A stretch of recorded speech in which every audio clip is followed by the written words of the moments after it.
One of the things that I've really been blown away by is how few commodity producers, and in my experience specifically cannabis producers, are into Bitcoin. Mm-hmm. It's like the thing that is making their lives harder, commoditization and jurisdictional competition, is the very thing that makes Bitcoin so good. Mm-hmm. And it's like, if you just stopped reinvesting in your business that's struggling and you just had a Bitcoin treasury, you could hedge yourself against this problem. Are there other winemakers that are getting into Bitcoin, or are you kind of? I've met a few. I mean, I'm obviously the person that you reach out to. And just on that, what I would say is, Bitcoin's just sitting there for anyone. And in the wine world, you kind of have two choices. You can go big or you can stay small. Mm-hmm. In the middle ground, you die. That makes sense. There's very few successful businesses in the middle. So big winemakers, they benefit from the economies of scale. They're buying a ton of grapes. They can get cheaper contracts. They can make it all at once. They can hire winemakers to scale. They can hire distributors that, you're taking a huge haircut, but you have to sell a ton of it. So your distributors are selling all over the world. You can hire this huge network of people to work for you.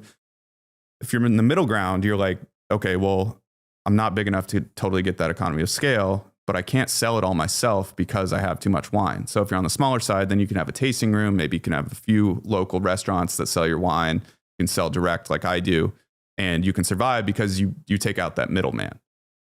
And I think with Bitcoin, what it's kind of gave me the power to do is just to say, I'm going to stay small.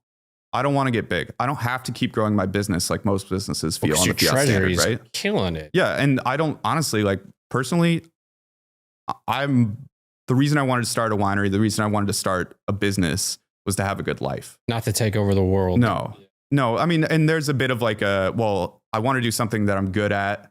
And if I'm good at business, I will make money and do whatever I want with it. But as I get into it more, it's like I live in a house on my family's property. I'm going to have my kids grow up there.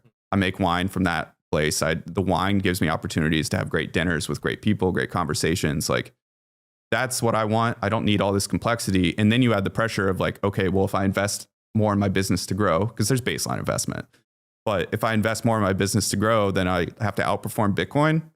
Yeah, I'm good. That's the hurdle rate. Yes. But to get back to the original framing was, I think there is a ton of opportunity for businesses to grab onto Bitcoin. Yes, for the treasury, that's obvious. Yeah. But from a marketing perspective, and it's a high quality consumer base. Yeah. Your customers are amazing. Yes, absolutely. I always said, like, just personally, if I'm picking from a group of people for friends, for relationships, you're always grabbing out of a bucket. I'm grabbing out of my pickup basketball bucket, my pickup soccer bucket, the bar bucket, whatever. But if I can just grab from the bucket of Bitcoiners, I'm more likely to end up meeting people that are high integrity that I love. And obviously we share something in common, but I share something in common with all these people. And from a customer base, Bitcoiners have all these things. They're pretty full of integrity generally. We're speaking generalities. They're increasingly wealthy. A lot of times they're relatively new wealth.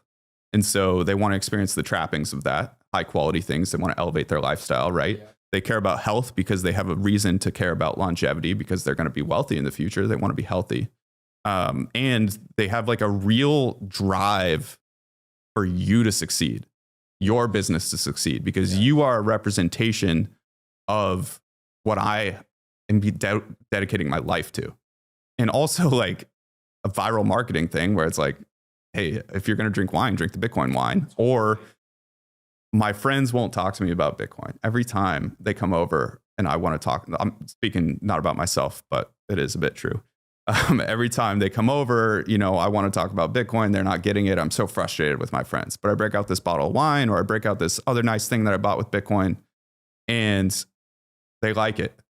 And you're like, oh yeah, well, I bought that with Bitcoin. And so your intro into that conversation, how you want, it's a new angle. It's not like, oh, it's much more personalized. I can actually get things with it, which is people's hang up, or it just brings it from this like ethereal place down to a real, I can actually do things tangibly with it, get high quality products, and associate Bitcoin away from what people still think is criminals or high just risk betting or whatever it is negative in their minds.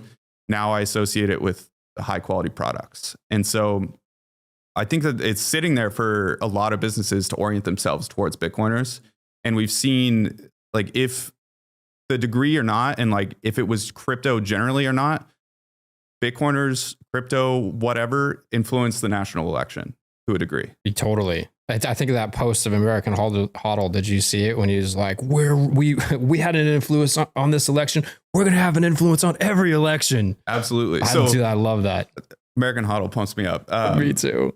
So anyway, so if there's enough energy to do that, there's enough energy for a lot of businesses to benefit from it. And like, you know, if you have a huge business, it's probably not going to like totally move the needle, but it's also, why would you ignore this insanely loyal and motivated group of people who's been dying to be talked to, that's increasingly wealthy? It's like a great niche at least. And for smaller businesses, it can change your entire existence, because now you've gained this group of people who is just like a militant following dedicated to you, is kind of like all or nothing people in their lives. Like we are with Bitcoin. So we kind of become that with something else. Why would I buy something worse when I could just drink this wine or buy from this other producer that accepts Bitcoin? But there are some hurdles with that, because you can't just be a Bitcoin company, right? Like, we are so used to scams. We're so used to having to dive deep and verify. I mean, that's don't trust, verify is like so dialed into our brains that